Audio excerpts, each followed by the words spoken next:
Hello. Uh, I'll send the link again.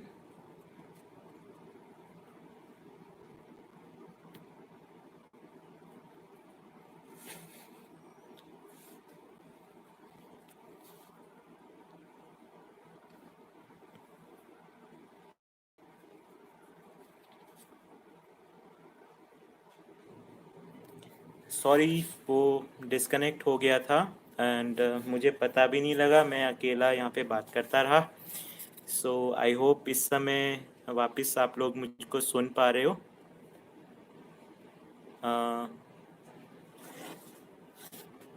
अ, मुझे कौन से वाले सूत्र से फिर से शुरू करना है, एक बार कोई बता दें। ओके, थैंक यू राधेश्याम जी। कौन सा कहाँ तक आप लोग सुन कनेक्ट रह पाए थे और कहाँ पर?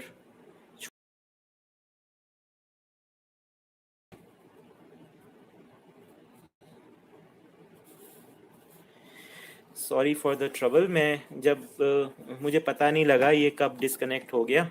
और तो आप एक बार बता देंगे कि मैं कहाँ पर, कहाँ से मुझे फिर से शुरू करना है। आस्वादन की परिभाषा से तक हो गया है या आस्वादन की परिभाषा के बाद से शुरू करना है? ओके, दूसरा बुलेट। ठीक है, यहाँ से शुरू करते हैं।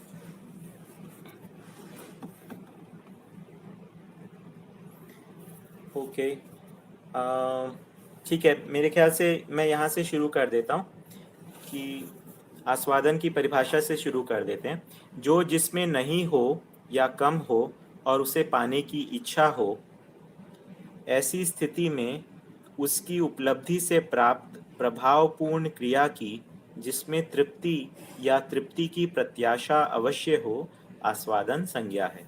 हम ये इसकी बात कर रहे थे कि आस्वादन की एक विशद परिभाषा इसमें दी है कि किसी में जो चीज़ नहीं है या कम है और उसको पाने की इच्छा हो, तो उसकी उपलब्धि से उससे उसकी जो प्रभावपूर्ण क्रिया, यानी उस मतलब जैसे हम हमारे पास में कोई चीज़ नहीं है और उसको हम या उसको पाना चाहते हैं और या कम है वो चीज़, तो उस वो जब मिलता है तो उसके जो प्रभाव हमारे ऊपर होता है, उससे उसकी तृप्ति जो हमको मिल रही है या फिर उसकी तृप्ति की अपेक्षा हो कि हमें दूसरे से उसको उसकी तृप्ति मिलेगी, उसको हम आस्वादन कह रहे हैं, है ना।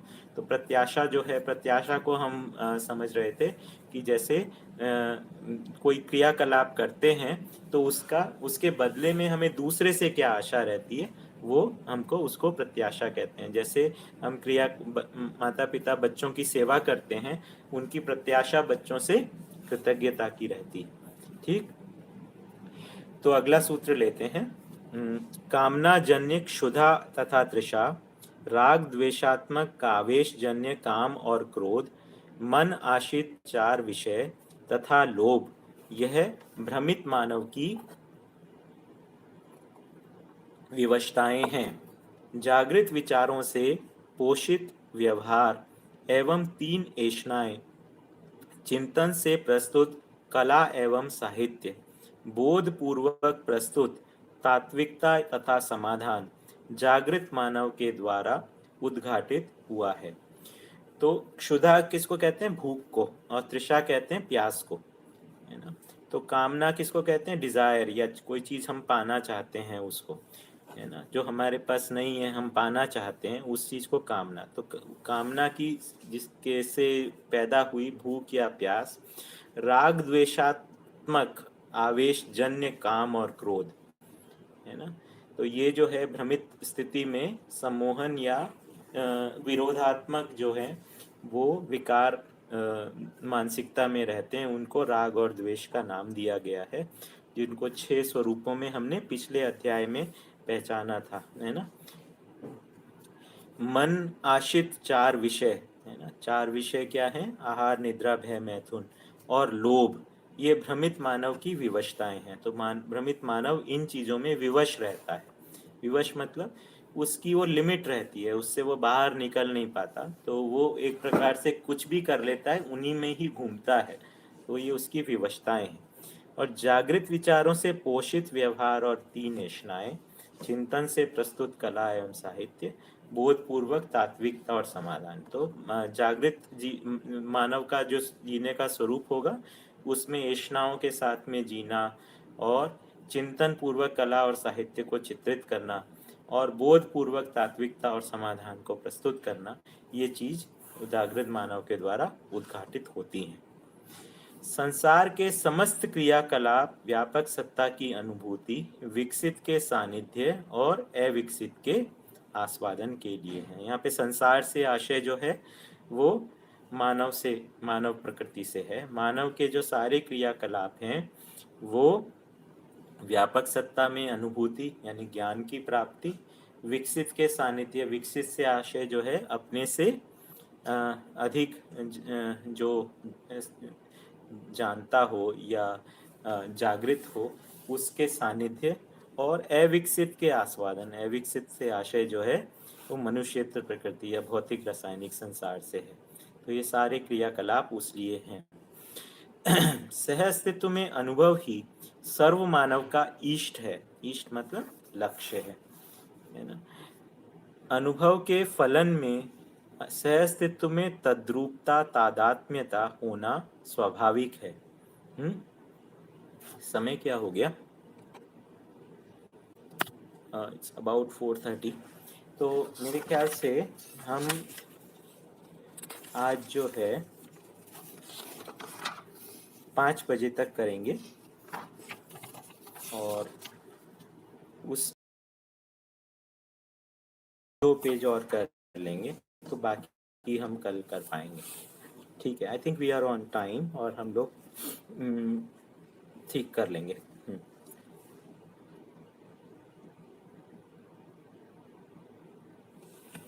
ठीक है, तो ऐसे तादात्म्य मानव, मानवत्व संपन्न मानव ही देव मानव, दिव्य मानव के तत्सानिध्य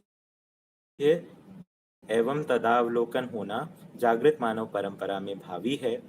इससे स्पष्ट हुआ कि चरम विकास और जागृति व अभिव्यक्ति प्रमाण सदा सदा मानव परंपरा में होना ही सौभाग्य है। तो ये पहला वाक्य ठीक है। सहअस्तित्व में अनुभव सर्व मानव का इष्ट है। मतलब ये ऐसा नहीं है कि कुछ लोगों का ही ये लक्ष्य हो, ये सभी का वही लक्ष्य है, चाहे वो उस लक्ष्य के प्रति अवेयर हों या ना हो, है ना। तो दूसरी बात, अनुभव के फलन में सहअस्तित्व में तद्रूपता, तादात्म्यता होना स्वाभाविक है। तो अनुभव यानी आत्मा में जो अनुभव होता है उसका फल जो है उससे क्या है, सहअस्तित्व में तद्रूपता, तादात्म्यता, मतलब सहअस्तित्व स्वरूप में जो संपूर्ण जड़ चैतन्य प्रकृति है उसके साथ में उसके अट्यूनमेंट, उससे रेजोनेट करना, उसके साथ में है ना अट्यून हो जाना, ये स्वाभाविक है। ऐसे तादात्म्य मानवत्व संपन्न,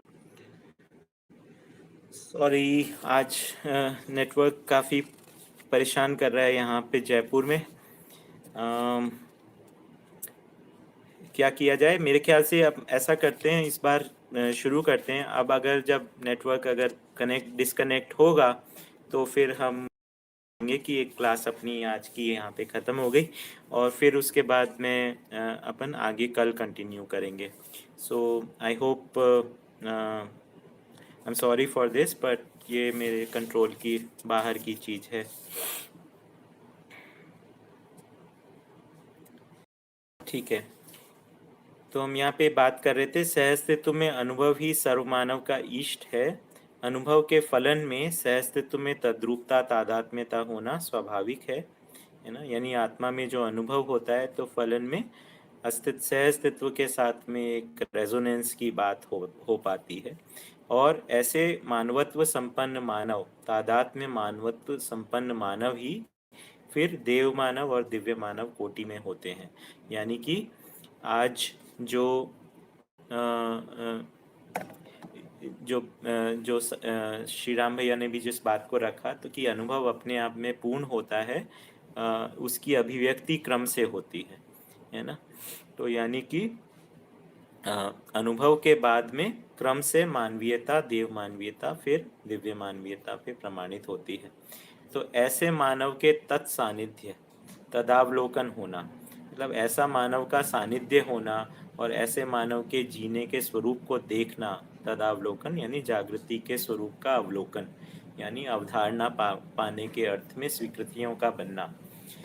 तो ऐसे मानव, ऐसे जागृत मानव का सानिध्य होना और ऐसे जागृत मानव के जीने का अवलोकन करना, यानी अवधारणा प्राप्त करने के अर्थ में उनको की स्वीकृतियां होना, तदावलोकन को देखना या दर्शन करना या व्यवहार करना, उस प्रकार से तदावलोकन को उसको कह रहे हैं। तो ये जागृत मानव परंपरा में भावी है ना। तो हम अपने आप को जागृत में मान ही सकते हैं कि हम क्योंकि हम अपने से अधिक जागृत से अध्ययन कर रहे हैं।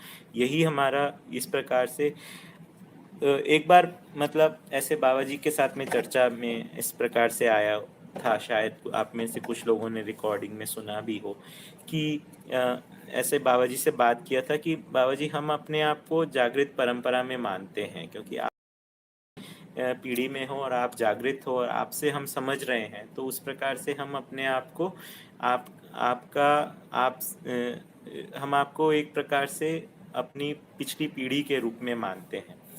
तो उन्होंने इसी बात का कहा, ये बात बिल्कुल सही है और जागृत मानव परंपरा में ही मानव का वैभव होता है। तो अपने आप को सुरक्षित महसूस करने के लिए अध्ययन एक्चुअली परंपरा विधि से ही होता है। तो एक जागृत व्यक्ति का एक वातावरण होता है, उस वातावरण में जो है, जो जागृत होना चाहता है वो उस वातावरण में पोषण को पाता है। क्या पोषण को पाता है? अर्थ में पोषण को पाता है ना। तो जो उसके उसमें अनुकरण और अनुसरण की विधि से और जागृति के मार्गदर्शन के रूप में वो एक पोषण को पाता है ना। तो ये उसको तत्सानिध्य और तदावलोकन कहते हैं। ये जो शब्द हैं वो भक्ति परंपरा से लिए गए हैं। उनका आशय यह है कि जागृत व्यक्ति का सानिध्य होना और जागृत व्यक्ति के साथ की बात को समझना, है ना। तो तदावलोकन जो है वो उस अर्थ में है कि उसकी जो बात कही, जो वो कह रहा है उसके अर्थ में जाना, है ना, उसको तदावलोकन कह रहे हैं। इससे स्पष्ट हुआ कि चरम विकास और जागृति व अभिव्यक्ति प्रमाण सदा सदा मानव परंपरा में होना ही सौभाग्य है। भ्रमित मानव जागृति क्रम से जब जागृत होता है, तब जागृति इष्ट होने के आधार पर जो भ्रमात्मक गुण स्वभाव रहा है वह शनै शनै विलय हो जाता है। फलतः जागृति में तद्रूपता को जीवन प्रमाणित करता है, जो मानव परंपरा में प्रमाणित होता है। भ्रमित अवस्था में अधिमूल्यन, अवमूल्यन, निर्मूल्यन को मूल्य माने रहते हैं। वह पूर्णतया जागृत होकर जीवन मूल्य, मानव मूल्य, स्थापित मूल्य, शिष्ट मूल्य और उपयोगिता व कला या सुंदरता मूल्य को पहचानना बन जाता है। यही तादात्म्यता का प्रमाण है, यही तत्सानिध्यता है। सह अस्तित्व नित्य सानिध्य है। जागृति की निरंतरता ही तदावलोकन है। जागृति में तादात्म्यता ही भ्रम का समापन है। भ्रम का समापन का तात्पर्य जागृति के उपरांत अपने आप भ्रम का पूर्णतया प्रभाव शून्य हो जाने से है। तो इसमें जो जागृति क्रम से जागृत होने की बात है ना। तो भ्रमित मानव जो है वो जागृति क्रम को हम कब से पहचान रहे हैं? जब उसने जागृति को अपना इष्ट स्वीकारा, अपना लक्ष्य स्वीकारा, उसके लिए अपनी स्वशक्तियों का नियोजन करना शुरू कर दिया, तब से हम उसको जागृति क्रम या जागृतिशील मानेंगे। तो जागृति इष्ट होने के आधार पर, है ना, तो जागृति को अगर हम लक्ष्य बनाते हैं तो उस आधार पर जो पहले के जो भ्रमात्मक गुण स्वभाव रहे हैं, है ना, तो जैसे असत्य बोलना, चोरी करना, ये सब चीज़ें असत्य, ये वाले जो भ्रमात्मक गुण और स्वभाव हैं वो शनै शनै विलय हो जाते हैं, है ना। फलतः जागृति में तद्रूपता को जीवन प्रमाणित करता है। तो ये धीरे धीरे भ्रमात्मक गुण आवश्यक हो भ्रमात्मक गुण जो है वो विलय हो जाते हैं और जागृति में तद्रूपता को जीवन प्रमाणित करता है। तो इसमें एक बात पर ध्यानाकर्षण करवाना चाहूँगा कि जैसे हम कभी कभी बोलते हैं कि यहाँ पे कह रहे हैं कि समझ के करो, है ना, और समझने के बाद में जो है हमारे अपने आप से सब जो अनावश्यक हमारे गुण हैं वो अपने आप से विलय हो जाएंगे।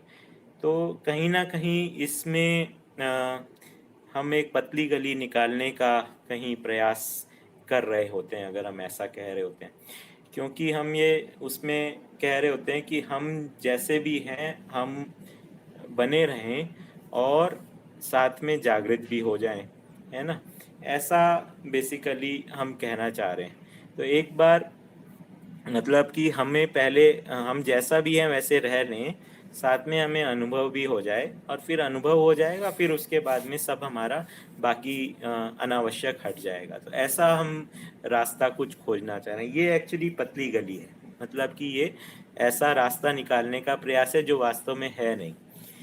तो बेसिकली इस बारे में एक बार बाबा जी के साथ में चर्चा कर रहे थे, तो उन्होंने कहा कि देखो, कोई अच्छी चीज है तो वो किसी साफ जगह पे ही रखी जाएगी ना, है ना। तो तो मतलब उदाहरण के लिए यहाँ पे मतलब आशय ये था कि आप में अगर है ना दुर्गुणों से रंजित सारा आपका कार्य व्यवहार है, तो आप चाहें कि आप में अनुभव संपन्नता या व्यवस्था का बोध हो जाए, ऐसा होगा नहीं। तो चित्त की शुद्धि एक प्रकार से एक आवश्यकता बन जाती है ना। तो इसमें जो है समझने के क्रम में यानी जागृति के क्रम में ये अनावश्यकता का विसर्जन जो है वो साथ साथ शुरू होता ही जाता है ना। जैसे जैसे हमको अनावश्यकता समझ में आती जाती है कि ये चीज़ अनावश्यक है, वो चीज़ अपने आप से उसका विलय होता जाता है, और उसके साथ में हमारा जो व्यवहार है और कार्य है वो भी धीरे धीरे सुधरता जाता है ना।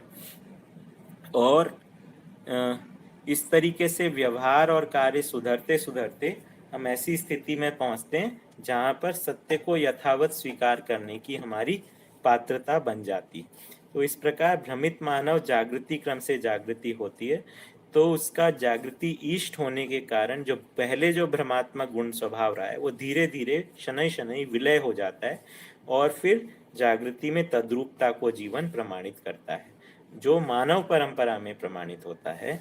भ्रमित अवस्था में जो अधिमूल्यन अवमूल्यन को जो मूल्य माने रहते हैं वो पूर्ण जागृत होकर फिर मूल्यों के रूप में प्रमाणित होते हैं। कौन से मूल्य? जीवन मूल्य, मानव मूल्य, स्थापित मूल्य, शिष्ट मूल्य। इनके बारे में हम पढ़े ही हैं, है ना। जीवन मूल्य जो है सुख शांति संतोष आनंद, है ना। मानव मूल्य जो है धीरता वीरता उदारता दया कृपा करुणा। स्थापित मूल्यों के बारे में 9 स्थापित मूल्यों की हमने बात की है, विश्वास सम्मान, है ना, ममता वात्सल्य श्रद्धा प्रेम स्नेह आदि, है ना। शिष्ट शिष्ट मूल्य इन स्थापित मूल्यों की अभिव्यक्ति के रूप में। तो इस प्रकार से ये तादात्म्यता का प्रमाण है और यही सत्सान्निध्यता है। आई थिंक हम लोग आज यहाँ रुकते हैं। आज हमारा थोड़ा नेटवर्क भी कम काम किया है, but I think we have made a good progress. कल हम बाकी का अध्याय को पूरा करेंगे, और I think there is quite a bit left actually, काफ़ी कुछ बचा हुआ है। एक अच्छा, how are we doing with respect to time? 15 minute हैं अपने पास में। अगर आपकी अनुमति हो तो हम थोड़ी देर एक पेज और अध्ययन कर सकते हैं।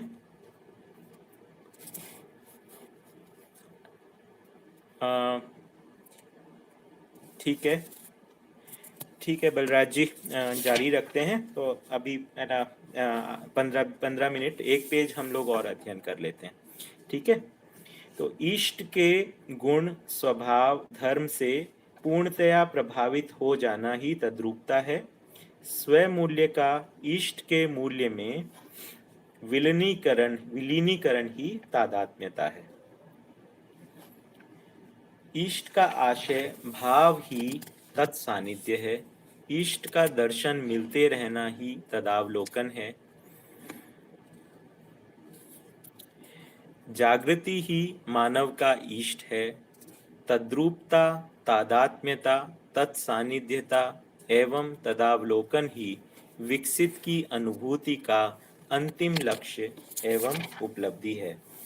तो इष्ट के गुण स्वभाव धर्म से पूर्णतया प्रभावित हो जाना है ना। इष्ट क्या है? जागृति। तो जागृति के गुण स्वभाव धर्म से पूरी तरह से हम प्रभावित हो जाते हैं, तो जागृत हो ही जाते हैं, यानी प्रभाव को स्वीकार कर लेते हैं। फिर स्वयं मूल्य का इष्ट के मूल्य में, यानी अपना जो पहले का मूल्य था जो कि लघु मूल्य था, वो इष्ट के मूल्य, इष्ट का मूल्य मतलब जो लक्ष्य, जो जागृति लक्ष्य का मूल्य था, उसके मूल्य में विलीनीकरण मतलब उसमें वो विलय हो गया, वो जागृत स्वरूप में हो गया, ये तादात्म्यता है। अब वो उसी के साथ में उसी को आत्मसात कर लिया, तो उसको तादात्म्यता कहा है। तो इष्ट का आश्रय भाव ही तत्सानिध्य है ना। तो जागृति के आश्रय में हमें रहना, इष्ट का दर्शन मिलते रहना ही मतलब हमारे जीने का स्वरूप जागृति के स्वरूप में होता रहे, उसको हम कह रहे हैं तदावलोकन। जागृति ही मानव का इष्ट है। तद्रूपता, तादात्म्यता, तत्सानिध्यता एवं तदावलोकन ही विकसित की अनुभूति का अंतिम लक्ष्य एवं उपलब्धि है। पूर्वक ही मानव में प्रमाण सहित मूल्यों की अभिव्यक्ति, संप्रेषणा, प्रकाशन होता है और इसकी निरंतरता मानव परंपरा में बना ही रहता है। यही प्रेम व भक्ति है। तो ये वाली बात ठीक लगता है कि अभिव्यक्ति, संप्रेषणा और प्रकाशन, ये हमको समझ में आता है। ये 3 स्तर हैं जो मानव के एक ही मानव के जीवन में 3 स्तरों के ऊपर होता है। तो अभिव्यक्ति जो है वो बुद्धि के स्तर से है, संप्रेषणा जो है वो चित्त के स्तर से है, और प्रकाशन जो है वो शरीर के साथ में है, समृद्धि के रूप में, जीने के रूप में है। ठीक है। तो अभिव्यक्ति, संप्रेषणा, प्रकाशन, इन 3 स्वरूपों के अंदर जो है अनुभव मूलक विधि से मानव जीता है। तो बुद्धि के स्तर से अभिव्यक्ति, चित्त के स्तर से समाधान की संप्रेषणा, और जीने में जो है वो समृद्धि के साथ में प्रकाशन, और इसकी निरंतरता मानव परंपरा में बना ही रहता है। यही प्रेम व भक्ति है। दया, कृपा, करुणा की संयुक्त अभिव्यक्ति ही प्रेम है, जिसका हर जागृत मानव में से प्रमाणित होना स्वाभाविक है। यह तदावलोकन में पाई जाने वाली शीर्ष कोटि की उपलब्धि व अनुभूति है। ठीक है। तो जागृति के अवलोकन में पाई जाने वाली शीर्ष कोटि की उपलब्धि और अनुभूति क्या है? दया, कृपा, करुणा। मतलब ये अंतिम बात हो गई है ना। दया, कृपा, करुणा जो है वो अति मानवीय स्वभाव का है की बात। तो इसका जो प्रमाण जो होना, जागृत मानव में प्रमाणित होना, ये चरम उपलब्धि है, और उसी का नाम जो है वो प्रेम कहा है। तो प्रेम को जो है इस प्रकार से पूर्ण मूल्य कहा है, जिसमें सारे मूल्य समाहित हो जाते हैं। व्यापकता में अनुभूति से प्राप्त आप्लावन से प्रभाव व प्रवाह बुद्धि, चित्त एवं मन पर्यंत प्रभावशील है। तो व्यापकता में अनुभूति कहाँ हो रही है? आत्मा में ही वो अधिकार है कि व्यापकता में वो अनुभव करे। उस प्राप्त आप्लावन से बुद्धि, चित्त, वृत्ति और मन पर्यंत उसका प्रभाव बना रहता है ना। शरीर जो है वो उससे आप्लावित नहीं होता। तो शरीर जो है वो शरीर के साथ संवेदनाएं होती हैं, वो नियंत्रित हो जाती हैं उसमें। तो अनुभव का प्रभाव जो है वो मन तक रहता है, और फिर मन जो है वो शरीर के साथ में जो संवेदनाएं हैं वो उसमें नियंत्रित हो जाती हैं। इस आप्लावन को बुद्धि के स्तर पर आनंद, चित्त के स्तर पर संतोष, वृत्ति के स्तर पर शांति और मन के स्तर पर सुख की संज्ञा है। तो इस अध्याय का नाम सुख शांति संतोष आनंद जो है, उसमें इन शब्दों की कहाँ पर स्थिति है जीवन में, इस बारे में बात की गई है। यह अनुभूति ही इकाई का चरमोत्कर्ष है। बढ़िया। सह अस्तित्व में अनुभूति आत्मा करती है, तभी बुद्धि का प्रत्यावर्तन संभव होता है ना। तो ये वाली बात जो है साधन भैया के प्रेजेंटेशन में भी आई थी और अन्य जगहों पर भी आई थी कि जो बुद्धि में जो अध्ययन पूर्वक जब अवधारणा बोध होता है, तब बुद्धि का प्रत्यावर्तन होता है आत्मा की ओर, है ना। तो वो आत्मा की ओर जब प्रत्यावर्तन होता है, तभी उसमें वो तब वो आत्मा पहले से ही अनुभव किए रहती है, ऐसा उसको मिलता है। तो कभी ऐसा नहीं होता कि बुद्धि का प्रत्यावर्तन आत्मा की ओर हो और आत्मा में अनुभव ना हो, तो ये संभव नहीं है। तो ये दोनों क्रियाएं साथ साथ ही होती हैं, सहअस्तित्व में आत्मा का अनुभव करना और बुद्धि का प्रत्यावर्तन, आत्मबोध होना और सहअस्तित्व में अनुभूति, ये दोनों चीजें साथ साथ होती हैं, ऐसी बात बेसिकली आई है। तो मन का प्रत्यावर्तन वृत्ति में, वृत्ति का प्रत्यावर्तन चित्त में, चित्त का प्रत्यावर्तन बुद्धि में, बुद्धि का प्रत्यावर्तन आत्मा में, एवं आत्मा का प्रत्यावर्तन व्यापक सत्ता में होता है। तो अपने से विकसित में प्रत्यावर्तन हो रहा है, और प्रत्यावर्तन जो है वो एक कहें तो वो मूल्यांकन है या अपने से श्रेष्ठ के प्रति समर्पण है। तो जीवन में जो मन, वृत्ति, चित्त, बुद्धि, आत्मा, ये जो 5 स्तर हैं, ये क्रमशः अधिक सूक्ष्म की ओर, कारण की ओर गमन करते हैं। तो ये अनुगमन जो है, जो सूक्ष्म से कारण की ओर है, इसमें ये जीवन में पाया जाता है, और इसमें क्रमशः प्रत्यावर्तन हो रहा है, और उस प्रकार से अनुभूतियां जो हैं वो सुख, शांति, संतोष और आनंद की है।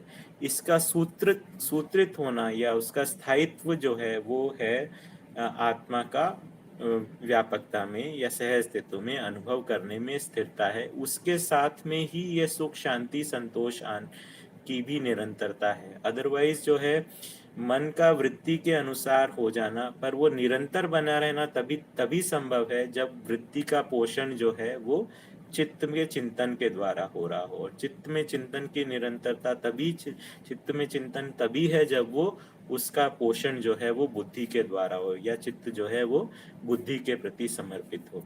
तो इस प्रकार से अनुभव मूलक विधि से ही ये सुख, शांति, संतोष, आनंद की निरंतरता जीवन में प्रमाणित होती है। तो इस प्रकार से तो आप्लावन जो है वो प्रभाव और प्रवाह के रूप में बेसिकली कहा है कि बुद्धि का एक आत्मा से पूरी तरीके से प्रभावित हो जाना, यानी कि जो मध्यस्थता है उसको वो पूरी तरीके से स्वीकार लेना, और प्रवाह जो है वो सत्य को प्रमाणित करने के लिए जो उसका प्रवाह है उस रूप में उसको आप्लावन कहा है। तो एक जगह ऋतंभरा शब्द की व्याख्या जो है, मधुमक्खी का जो छत्ता है वो पूरा शहद से भर गया हो और उससे टपक रहा हो, उस रूप में सत्य से भरी हुई है ना, वो बुद्धि को वो है कि अब वो प्रमाणित करने के लिए वो पूरी तरीके से तैयार हो जाए, उसको आप्लावन कह रहे हैं। वो प्रभाव और प्रभा की स्थिति है। यहाँ कमेंट्स में किसी ने पूछा, मेरी नज़र गई, मैं सभी कमेंट्स को एक्चुअली अभी साथ साथ देख नहीं पा रहा हूँ, तो मैं बाद में एक बार चैट हिस्ट्री को देख के फिर उसके बाद उसको अलग से टेलीग्राम में रिप्लाई कर दूंगा। ठीक है। सहअस्तित्व में अनुभूति आत्मा करती है, तभी बुद्धि का प्रत्यावर्तन संभव होता है ना। 1 minute, I think we have another 5 minutes. मन का प्रत्यावर्तन वृत्ति में, वृत्ति का प्रत्यावर्तन चित्त में, चित्त का प्रत्यावर्तन बुद्धि में, बुद्धि का प्रत्यावर्तन आत्मा में, आत्मा का प्रत्यावर्तन व्यापक सत्ता में होता है। प्रत्यावर्तन ही जागृति का कारण है ना। प्रत्यावर्तन जिसको अंतर्नियामन भी कहा है ना, यानी कि अधिक विकसित की ओर के प्रति समर्पण की पहचान है ना, यही जागृति का कारण है। मानव में जागृति ज्ञान विवेक विज्ञान पूर्वक ही है, जिसे बौद्धिक पक्ष कहते हैं, जो मानवीयता तथा अति मानवीयता सहज है। जागृत मानव में मध्यस्थ व्यवहार विचार व अनुभव पाया जाता है ना। तो ये इस बारे में आज पिछले अध्याय में चर्चा हुई थी। मध्यस्थ व्यवहार, न्यायपूर्ण व्यवहार क्या है, मध्यस्थ विचार धर्मपूर्ण विचार है, और मध्यस्थ अनुभव जो है सहअस्तित्व रूपी परम सत्य है ना। आत्मा को मध्यस्थ क्रिया के रूप में पहचाना है। तो इन सब आत्मा में अनुभव के आधार पर जो भी व्यवहार है वो मध्यस्थ व्यवहार है, उसी को न्यायपूर्ण व्यवहार कह रहे हैं। उसी आत्मा में अनुभव के आधार पर जो विचार है उसी को धर्मपूर्ण विचार कह रहे हैं, और आत्मा में जो अनुभव है उसी को ही सहअस्तित्व रूपी परम सत्य कह रहे हैं। न्यायपूर्ण व्यवहार ही मानवीयतापूर्ण व्यवहार है। मानवीयतापूर्ण व्यवहार से तात्पर्य है मानवीयता के प्रति निर्विरोध पूर्ण व्यवहार, जिसको समझना व समझाना अखंड मानव समाज की दृष्टि से आवश्यक है। इसके लिए अध्ययन व शिक्षा आवश्यक है। बढ़िया, आई थिंक ये स्ट्रेट फॉरवर्ड है। शिक्षण एवं प्रशिक्षण द्वारा केवल व्यवसाय का ज्ञान कराया जाता है। यह मात्र भौतिक समृद्धि के लिए सहायक हुआ है। एक और सूत्र कर लेते हैं। ये आई थिंक ये वाला सूत्र क्लियर है कि जो भी कोई टीचिंग और ट्रेनिंग है उससे केवल व्यवसाय का ज्ञान कराया जाता है, यानी ऑक्यूपेशनल ट्रेनिंग होती है, उससे केवल भौतिक समृद्धि के लिए सहायक हुआ है, पर जीवन तृप्ति के लिए वो सहायक नहीं हुआ है। मानवीयता और अति मानवीयता का वर्गीकरण एवं पुष्टि मानव के साथ किए गए व्यवहार से ही सिद्ध हुई है, जिसके लिए अध्ययन तथा दीक्षा आवश्यक है ना। तो मानवीयता और अति मानवीयता का वर्गीकरण है ना, क्लासिफिकेशन, और उसका जो कंफर्मेशन पुष्टि जो है वो मानव के साथ व्यवहार के द्वारा ही सिद्ध होती है, और उसके लिए दीक्षा, दीक्षा मतलब किसी एक रास्ते पर चलने का निर्णय है ना। तो वो एक आवश्यक है ना। तो वो तो किसी चीज में दीक्षा लेना मतलब इसी चीज पे इनिशिएट होना और फिर उसका अध्ययन करना। दीक्षा अनुभव मूलक विधि से सुनिश्चित व्यवहार पद्धति व आचरण पद्धति बोध की दीक्षा संज्ञा है, जो व्रत है, जिसकी विशृंखलता नहीं है और जिसमें अवरोध नहीं है। तो अनुभव मूलक विधि से दीक्षा दी जाती है। दीक्षा जो है वो एक प्रकार से एक वचन है, अपने ही साथ में निर्णय है कि मैं इस रास्ते के ऊपर चलूंगा, है ना, मुझे इसके ऊपर पूरा पहुंचना है, ये अपने आप में एक निश्चय है। तो उससे जागृति क्रम का हम श्रृंखला को पहचानते हैं और उसके ऊपर चलते हैं, उसमें निष्ठा बनती है। तो वो एक क्रमिक बेसिकली विधि है जिसके बारे में आज श्री राम भैया ने थोड़ा चर्चा किया था। तो मेरे ख्याल से आज हम यहाँ पर रोक देते हैं, है ना। हम लोग 5 बजे तक का सोचे थे। कल हम इस अध्याय को पूरा करेंगे और साथ ही में थोड़ा एक ब्रॉड रिवीजन करेंगे, क्योंकि हमारा ये अध्याय इसके साथ में पूरा हो जाएगा।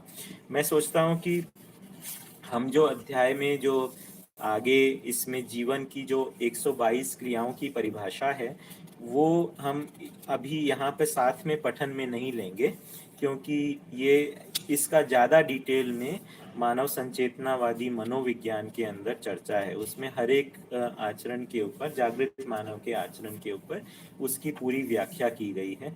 तो वो चीज़ हम वहाँ पर कवर कर लेंगे, क्योंकि इसका विश्लेषण यहाँ पर नहीं है, केवल परिभाषाओं को लिखा गया है। तो हम पेज नंबर 166 तक कल अध्ययन करेंगे।